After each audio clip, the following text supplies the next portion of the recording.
Kristiines jätkub kevadkoristus täie jõuga. Võrreldes varasemate aastatega on meie soov olnud, et sel aastal saame linnaosa varem korda.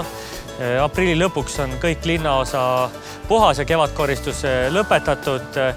Sel ja eelmisel nädalal teostasime linnaosas intensiivset tänavate pesu ja sellel nädalal alustasime ka pinkide pesuga.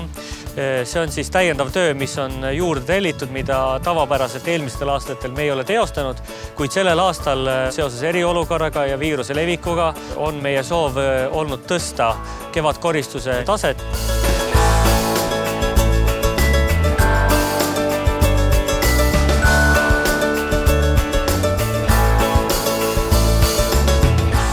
Peseme ära 100 pinki. Need pingid asuvad tänavate ääres, kuid ka parkides. Tööd alustati siin Löövenru pargis. Kõigepealt harjaga pestakse pink puhtaks.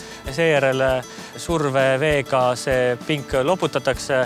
Ma loodan, et tulemus jääb hea ja ilus ja linnaosa elanikud on sellega rahul.